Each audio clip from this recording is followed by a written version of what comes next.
तो पिछले क्लास में हम लोग लाइट में कुछ डिस्कस कर चुके थे, उसको हम लोग एक बार रिव्यू करेंगे और आगे बढ़ेंगे। ठीक है, प्रीवियस क्लास में हम लोग लाइट के बारे में ये जाने थे, इंट्रोडक्शन। ठीक है, ये लाइट है क्या बेसिकली, तो हम लोग को पता चला था कि लाइट क्या है बेसिकली, फॉर्म ऑफ एनर्जी है ना। ये हम लोग लाइट के बारे में पिछले क्लास में पता किए थे। ठीक है भाई, और क्या पता चला था लाइट के बारे में? Light gives us the sensation of vision, है ना। उसके बाद कुछ बेसिक प्रॉपर्टीज ऑफ लाइट हम लोग जाने थे, वो क्या था? रेक्टिलिनियर प्रोपेगेशन, रिफ्लेक्शन, ये दो प्रॉपर्टीज हम लोग देख रहे थे लाइट का। और भी बहुत सारा प्रॉपर्टीज है जिसको हम लोग जैसे जैसे आगे बढ़ेंगे वैसे वैसे देखते जाएंगे। ठीक है, तो प्रीवियस क्लास में हम लोग देखे थे इसका दो प्रॉपर्टी को। पहला था रेक्टिलिनियर प्रोपेगेशन, जो स्ट्रेट लाइन प्रोपेगेशन था। प्रोपेगेशन का मतलब हम लोग समझे थे मोशन। वेव के केस में मोशन को हम लोग प्रोपेगेशन टर्म यूज करते हैं। तो लाइट जो है उसका स्ट्रेट लाइन प्रोपेगेशन होता है। आगे देखेंगे हम लोग, आगे लाइट का बहुत सारा नेचर है, उसको बाद में डिस्कस करेंगे। उसके बाद हम लोग देखेंगे लाइट क्या है, it travels in straight line. इसको हम लोग जस्टिफाई करने के लिए बहुत सारे एक्टिविटीज, एक्सपेरिमेंट्स को देखे थे, है ना। लाइट को कैसे हम लोग ये जस्टिफाई करेंगे कि light travels in straight line. ठीक है भाई। दूसरा था reflection of light. Reflection of light में हम लोग देखे थे मिरर क्या होता है, और ट्रांसपेरेंट, ट्रांसलूसेंट और ओपेक ऑब्जेक्ट्स क्या होता है ना। उसके बाद एक प्लेन मिरर के लिए जो लॉ होता है, लॉस ऑफ रिफ्लेक्शन। तो बेसिक लॉज ऑफ रिफ्लेक्शन जो है वो हम लोग देखे थे। कितना होता है? टू होता है। तो वो क्या क्या था? Angle of incidence equal to angle of reflection, है ना। और दूसरा क्या था? Incident ray, reflected ray and the normal all lie in the same plane. ठीक है भाई।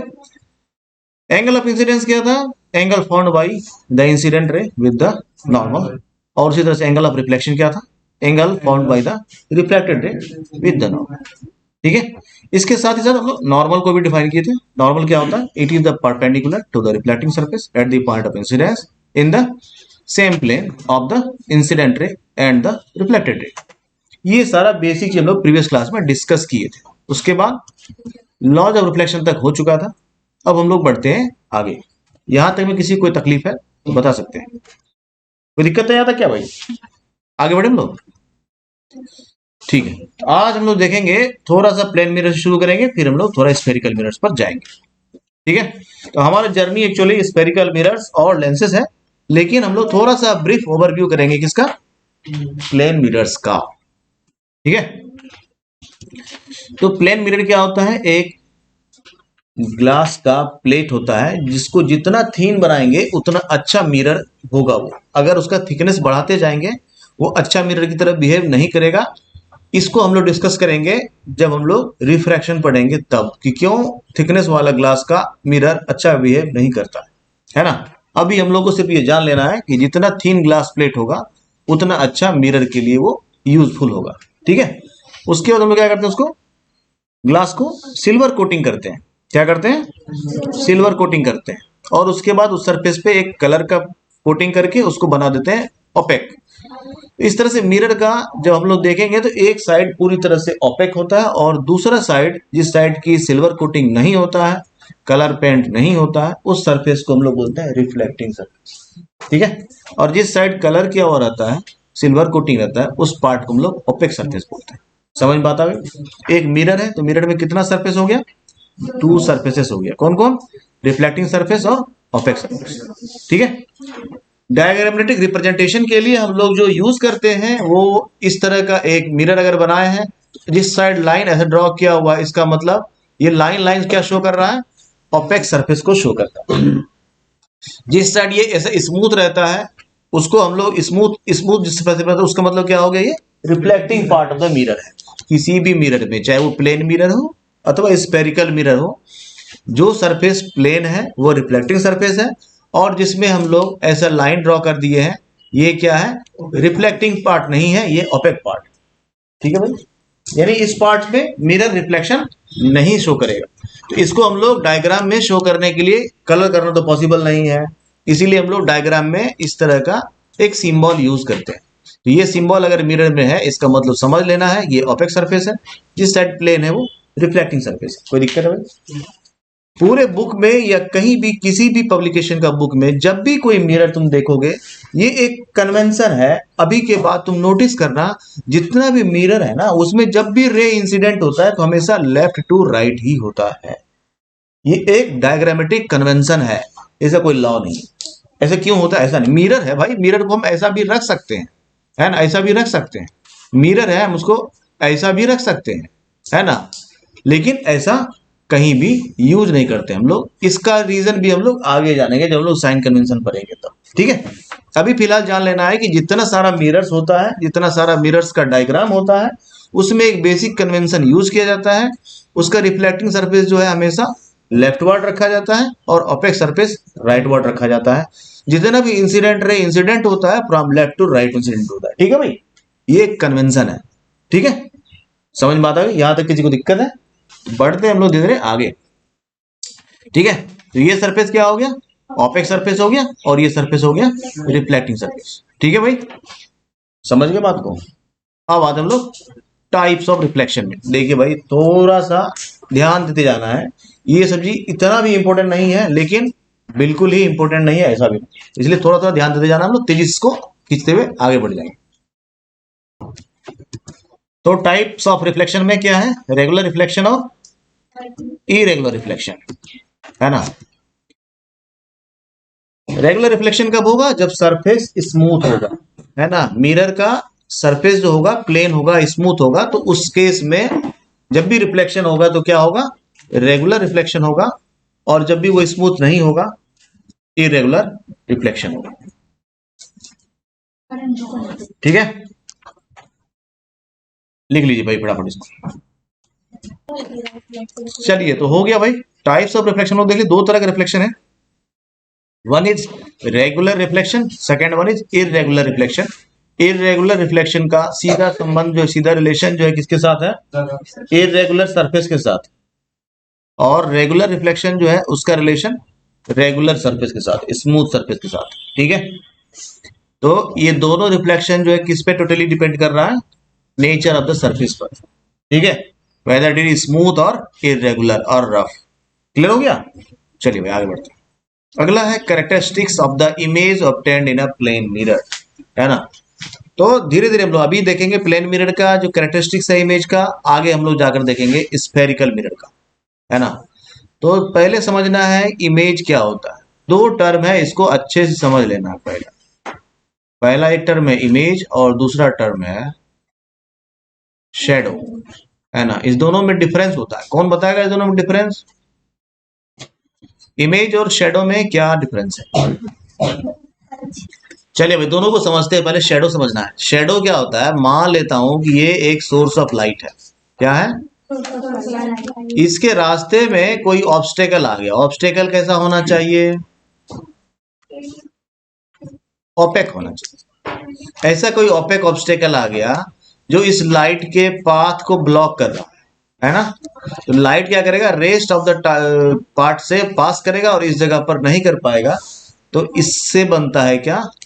शैडो, है ना। Shadow is actually what? It is the absence of light. समझ बात आ गई? शैडो नाइट में बनता है क्या? डे लाइट में बनता है। क्यों बनता है डे लाइट में? डे लाइट में लाइट के पाथ में जब भी कोई ऑब्स्टेकल आ गया तो वो क्या करता है? लाइट को पास नहीं होने देता है। वहां लाइट इनसफिशियंट हो जाता है या फिर एब्सेंट हो जाता है। उस एरिया को हम लोग क्या कहते हैं? शेडो कहते हैं। समझ बात आ गई? इमेज क्या होता है ना, इमेज का सीधा रिलेशन लाइट से है। ये प्रेजेंस ऑफ लाइट की वजह से होता है ना। देखना, शेडो का फॉर्मेशन होता है प्रेजेंस ऑफ लाइट की वजह से, but shadow is actually what? It is absence of light, ठीक है। एट दैट पर्टिकुलर एरिया तुम जा रहे हो, दिन में टहल रहे हो, तो ठीक है, कहीं डे लाइट में हम लोग जा रहे हैं तो क्या हो रहा है? मान लो एक आदमी जा रहा है ना, ये जा रहा है, तो ये क्या देख रहा है? अगर ये सनलाइट इधर है मान लो, इसका इमेज क्या बन रहा है? इधर बन रहा है, ऐसा, है ना। ऐसा बनेगा ना इमेज। ये इस अपने पर्टिकुलर एरिया, जितना बड़ा उसका बॉडी है, इतना दूर का लाइट को क्या कर रहा है? वो ब्लॉक कर रहा है। इस कारण से उसका इमेज यहां बन रहा है। समझ बात है? सॉरी, शेडो बन रहा है। लेकिन ये जब मिरर के सामने खड़ा होगा तो लाइट क्या होगा?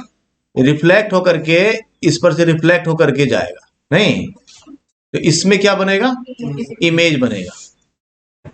इमेज के लिए क्या है, लाइट का प्रेजेंस भी जरूरी है और लाइट का प्रॉपर रिफ्लेक्ट होकर के तुम्हारे आंख तक आना भी जरूरी है, तब तुम जाकर के उसका इमेज देख सकते हो, है ना। शेडो के केस में एब्सेंस होता है लाइट का, जिस पर्टिकुलर एरिया आप उसको हम लोग बोलते हैं शेडो। ठीक है भाई, यहां तो किसी को दिक्कत है क्या, कोई दिक्कत है तो बताइए।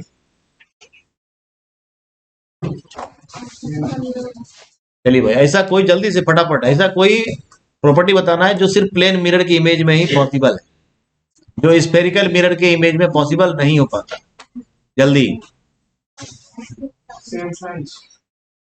सेम साइज का इमेज भी स्फेरिकल मिरर में बनता है, ये भी कोई स्पेशल प्रॉपर्टी नहीं है प्लेन मिरर,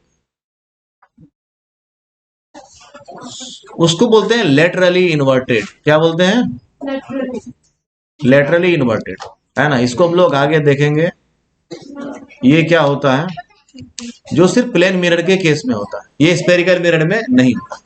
ठीक है, ठीक है भाई। तो प्लेन मिरर के केस में जो इमेज का प्रॉपर्टी होता है उसमें पहला होता है इरेक्ट। इरेक्ट का मतलब होता है स्ट्रेट, है ना। स्ट्रेट और इरेक्ट में अंतर होता है, स्ट्रेट वर्ड और इरेक्ट का डिफरेंस समझना जरूरी है। देखो ये आदमी, अगर ये बच्चा अगर शीर्षासन कर रहा है तब भी स्ट्रेट ही है, लेकिन वो इरेक्ट नहीं है। दोनों में अंतर समझ में आया। इरेक्ट का मतलब होता है सीधे खड़ा होना, है ना। लेकिन ये मान लो अभी रामदेव जी से मिल के आया और शीर्षासन कर रहा है, तो शीर्षासन में भी मुंडी के बल आदमी सीधा ही खड़ा होता है ना, लेकिन वो उसका इरेक्ट इमेज नहीं माना जाएगा, वो उसका इन्वर्टेड इमेज मानेगा। ठीक है, तो फिजिक्स में उसको क्या बोलेंगे, इन्वर्टेड। दोनों में अंतर समझ में आ रहा है ना।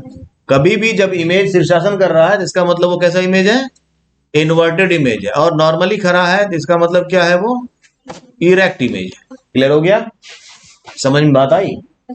प्लेन मिरर के केस में इमेज जब भी बनता है वो इरेक्ट बनता है और same size of the object बनता है, मतलब जितना ऑब्जेक्ट का साइज रहेगा इमेज का साइज भी वैसा ही दिखेगा, है ना। नॉट स्मॉलर, नॉट बिगर और नॉट ग्रेटर। क्लियर हो गया। तो पहला तो तीसरा प्रॉपर्टी ये है जो लिखा हो यहाँ, लेटरली इन्वर्टेड, है ना। इमेज जो फॉर्म होगा हमेशा क्या होगा, लेटरली इन्वर्टेड इमेज फॉर्म होगा। ठीक है, पहला इरेक्ट होगा, दूसरा सेम साइज का होगा, दूसरा क्या होगा, लेटरली इन्वर्टेड होगा। ठीक है, देखिए भाई एक और प्रॉपर्टी देखिए, इमेज जो होगा उसका साइज सेम होगा, दूसरा इमेज का डिस्टेंस क्या होगा, वो सेम होगा। ये हमेशा ध्यान रखना, सेम का मतलब मिरर से तुम जितना आगे रखे हो मिरर से उतना पीछे दिखाई देगा, है ना। मिरर से डिस्टेंस बढ़ाओगे इमेज का डिस्टेंस पीछे भी बढ़ते जाएगा, और बढ़ाओगे और बढ़ जाएगा। क्लियर हो गया। तो ये सेम डिस्टेंस का मतलब ये होता है, मिरर से अगर तुम 5 मीटर सामने ऑब्जेक्ट को प्लेस किए हो तो मिरर से 5 मीटर बिहाइंड तुमको मिरर इमेज दिखेगा। ठीक है, इसीलिए इसको हम लोग क्या बोल रहे हैं, same distance behind the mirror. ठीक है, तो ये प्लेन मिरर का इमेज फॉर्मेशन जो होता है उसका इमेज का प्रॉपर्टीज है। क्या क्या हो गया, इरेक्ट इमेज बनेगा हमेशा, सेम साइज बनेगा, सेम डिस्टेंस का बनेगा, बिहाइंड द मिरर बनेगा, है ना। क्या क्या हो गया, पहला हो गया सेम साइज का हो गया, दूसरा इरेक्ट होगा। इरेक्ट का मतलब समझ में आ गया ना, इरेक्ट का मतलब, इरेक्ट का मतलब स्ट्रेट नहीं होता है, हमेशा याद रखना। इरेक्ट का मतलब होता है उस तरह का स्ट्रेट जो तुम्हारा करेक्ट पोजीशन है ना। इरेक्ट का मतलब स्ट्रेट, अभी बता रहा हूं ना, कोई आदमी फिर शासन कर रहा है तभी स्ट्रेट ही तो है वो, लेकिन वो इरेक्ट नहीं है ना, इसीलिए तो यहाँ स्ट्रेट ही लिखता ना। इरेक्ट इमेज का मतलब होता है करेक्ट पोजीशन में, जिस पोजीशन में वो इमेज था, है ना। शीर्षासन को हम लोग इन्वर्टेड पोजीशन बोलते हैं फिजिक्स के केस में, लाइट के। क्लियर हो गया। तो इरेक्ट का और स्ट्रेट का लिटरेरी मीनिंग सेम ही है, लेकिन यहां पर हम लोग जो मीनिंग ले रहे हैं वो थोड़ा डिफरेंट ले रहे हैं, है ना। तो सेम साइज का बनेगा, इरेक्ट इमेज बनेगा और सेम डिस्टेंस पर बनेगा। कहां बनेगा, सेम डिस्टेंस पर बनेगा, और कहां बनेगा, बिहाइंड द मिरर बनेगा, है ना। इतना समझ में आ गया। अब आगे बढ़े हम लोग, इसमें किसी टर्म में समझने में दिक्कत है तो बताओ। बिहाइंड द मिरर समझ में आया, मिरर के सामने इमेज हम खड़े रहते हैं तो इमेज कहाँ दिखता है, कैसा कैसा फील होता है, इमेज कहाँ बन रहा है, इनसाइड द मिरर बन रहा है। इनसाइड को हम लोग यहाँ पर बिहाइंड द मिरर बोलते हैं। ठीक है, टर्म समझ में आ रहा है। तो जब भी हम लोग इमेज देखेंगे ये हमको पता है, दिख रहा है कि इनसाइड द मिरर बन रहा है, लेकिन जो टर्म यूज होगा वो क्या टर्म यूज करेंगे, behind the mirror, inside the mirror नहीं यूज करेंगे।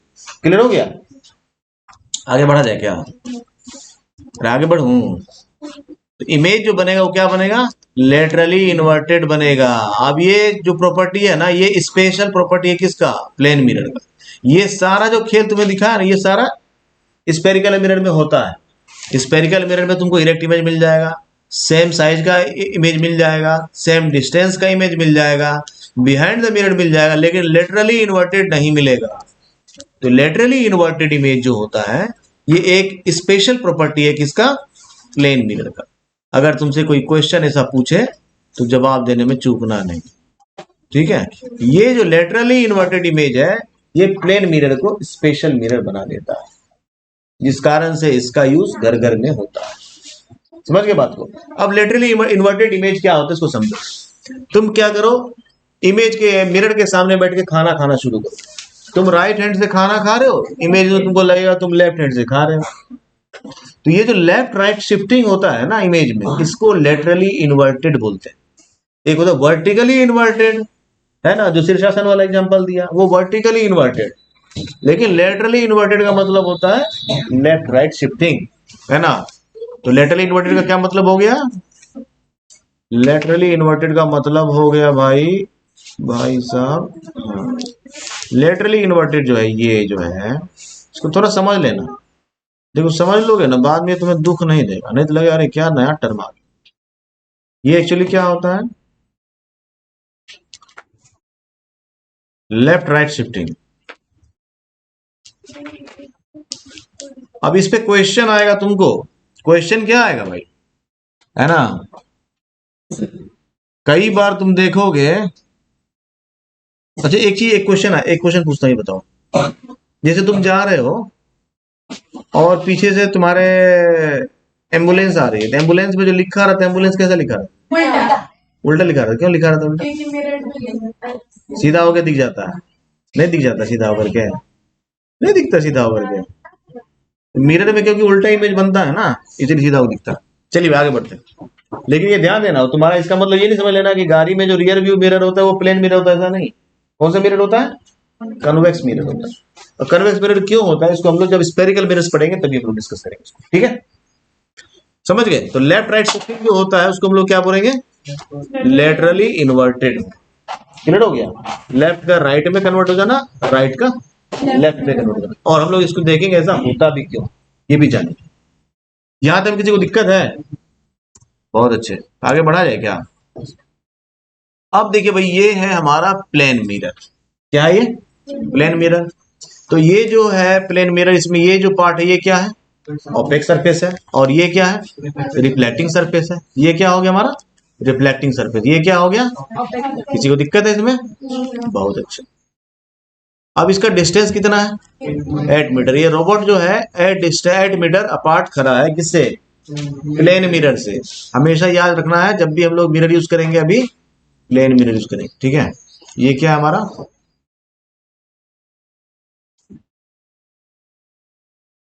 कैसा मिरर है, प्लेन मिरर। ठीक है, अब ये बताओ, क्वेश्चन है ये कि इसका जो इमेज फॉर्म होगा वो कहाँ होगा और कितना डिस्टेंस पर होगा, कौन बताएगा। हाँ भैया, तो हम लोग अभी जस्ट पढ़े क्या, इमेज फॉर्म कहाँ होता है, बिहाइंड द मिरर होता है। तो बिहाइंड द मिरर होगा तो इमेज किधर बनेगा, इधर बनेगा। और डिस्टेंस कितना होगा, क्योंकि हम लोग ये भी पढ़े कि इमेज डिस्टेंस जो होता है वो सेम सेम डिस्टेंस का होता है। तो इमेज कहाँ बनेगा, इस जगह पर बनेगा, मतलब 8 मीटर बिहाइंड द मिरर बनेगा। इसमें किसी को दिक्कत है क्या। अच्छा, इस रोबोट का जो इमेज बनेगा, क्योंकि ये काफी दूर बन रहा है, तो इसका साइज क्या होगा। अगर मान लो यहाँ पे 2 मीटर का ये रोबोट है, तो इस जगह पे इसका साइज क्या होगा, हाँ भाई 2 मीटर ही होगा। ऐसा नहीं समझना है कि दूर जा रहा है तो छोटा बनेगा, 2 मीटर का ही बनेगा।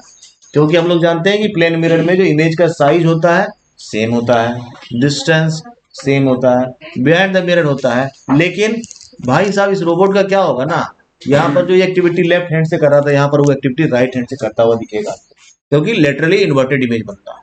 ये क्लियर हो गया? इस एग्जांपल से हम लोग ये सारा चीज समझ पा रहे हैं। किसी को इसमें दिक्कत है तो बताइए भाई। क्या? तो ये जो इमेज बनेगा कहाँ पर बनेगा? 8 मीटर बिहाइंड द मिरर बनेगा।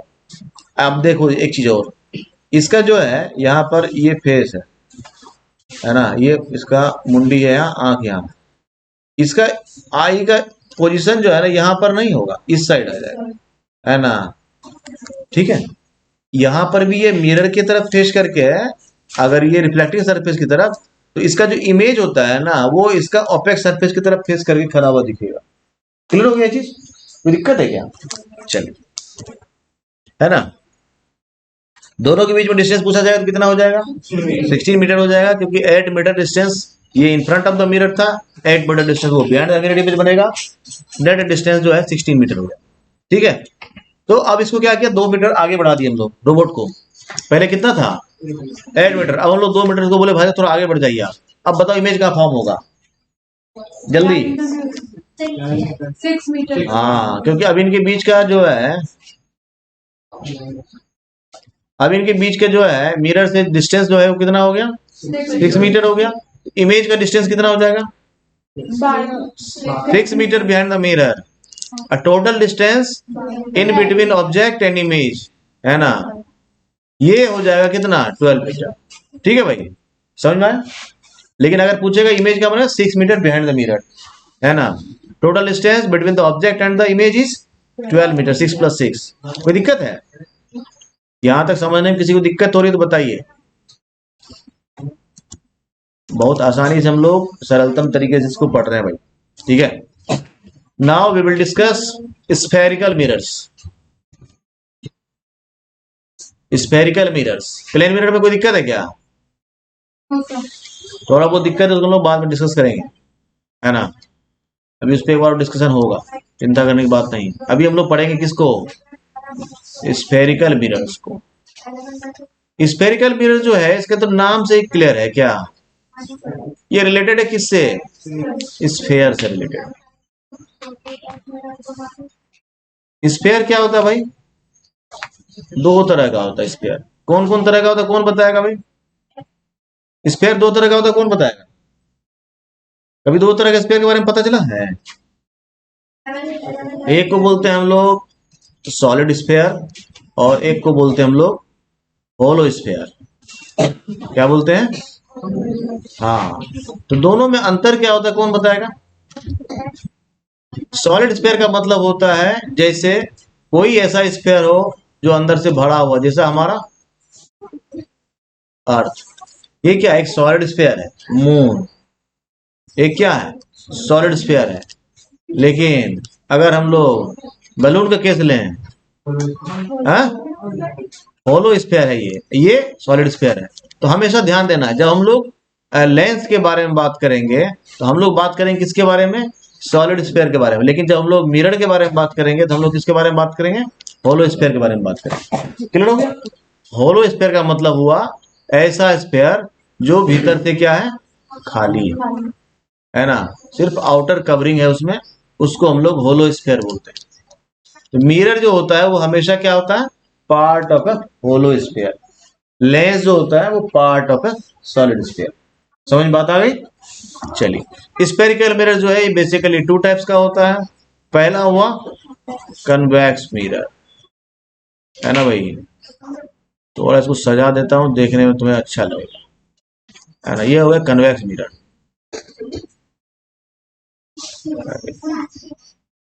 है ना। ये क्या हो गया? दूसरा है कनकेव मिरर। दूसरा कनकेव मिरर लिख लीजिए।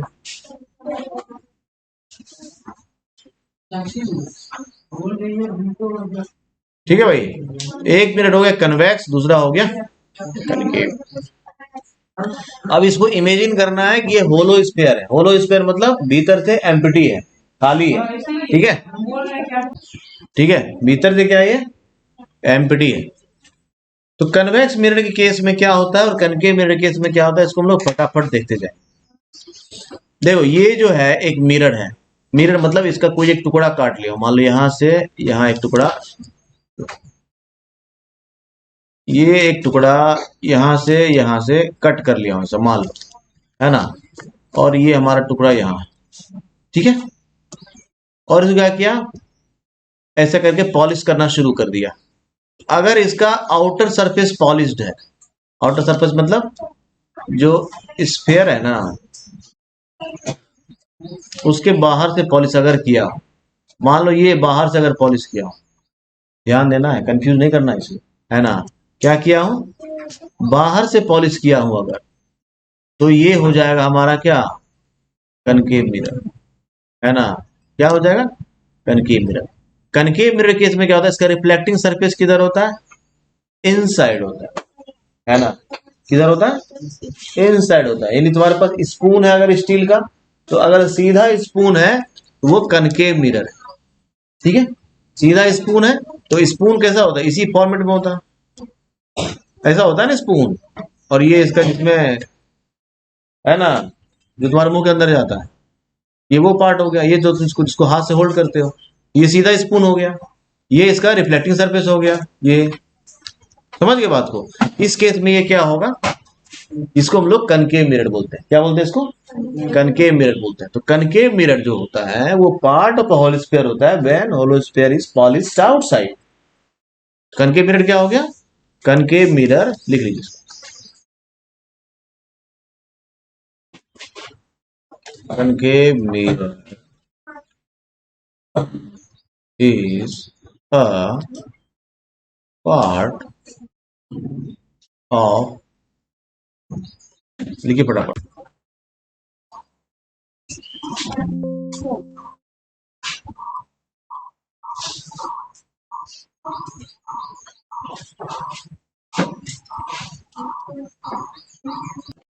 क्या लिखे, concave mirror क्या था, हाँ, part of a hollow sphere, concave mirror क्या था, part of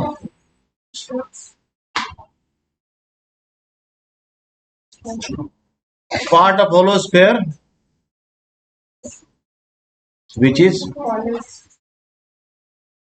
polished outside and has inside reflecting surface, या reflecting surface inside, कोई बात नहीं,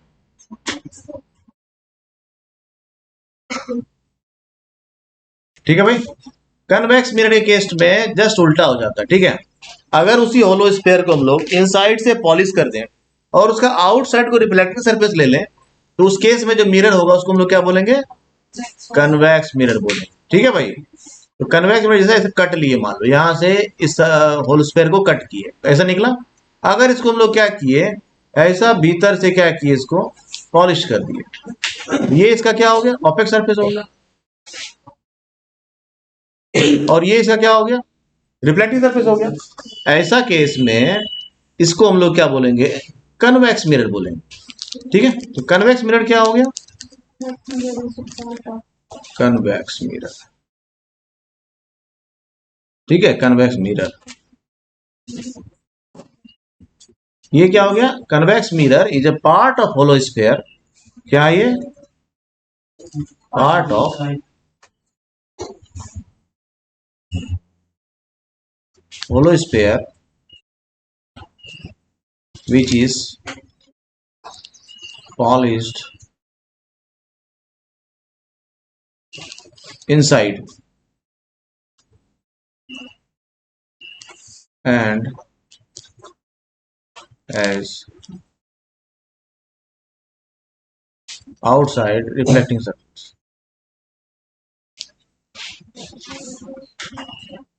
ठीक है भाई, किसी को समझ में दिक्कत है क्या।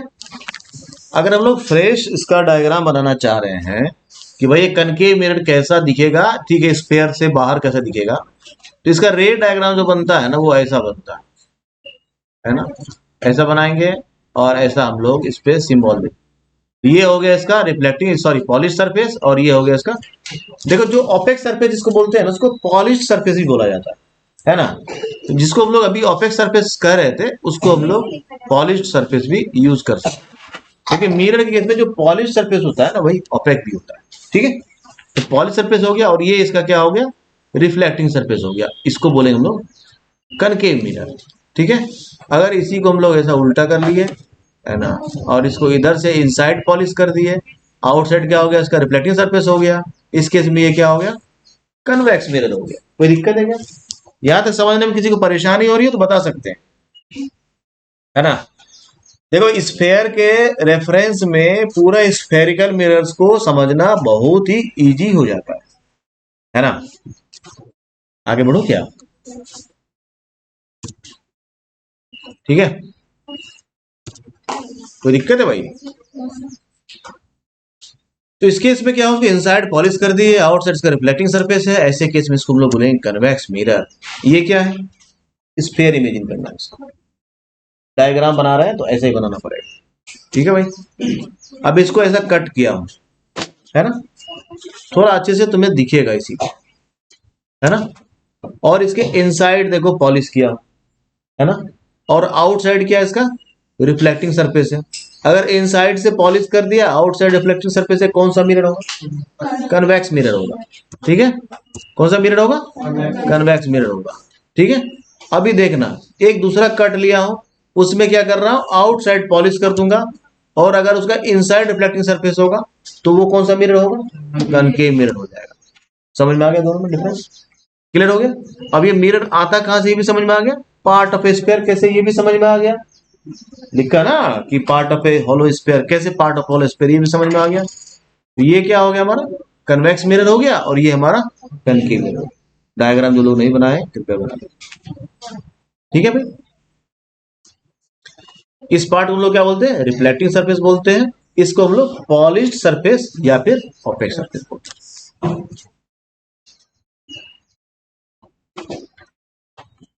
पॉलिश सरफेस, उसी तरह से इसका ये हो गया पॉलिश सरफेस।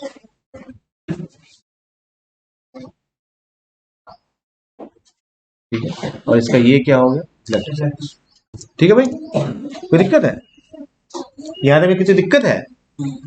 इमेज जो है पूरा लाइट चैप्टर में जहां भी जो इमेज मिलेगा ना उसको मल्टीपल टाइम्स प्रैक्टिस जरूर कर लेना, है ना। इमेज जो है लाइट चैप्टर का बैकबोन है। बिना इमेज के लाइट चैप्टर का फंडामेंटल्स भी नहीं समझा जा सकता, ना ही उसको एक्सप्लेन किया जा सकता, है ना।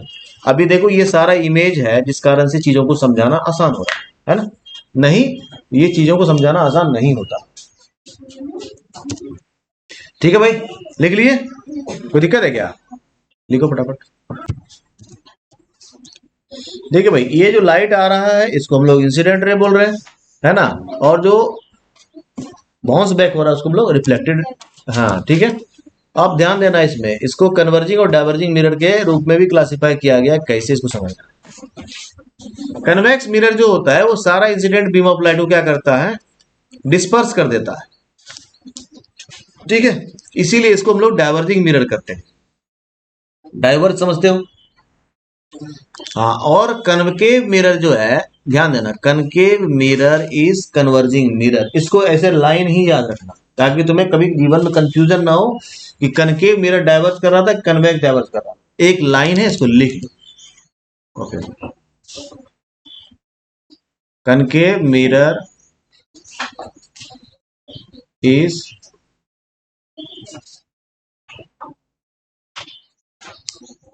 Converging mirror,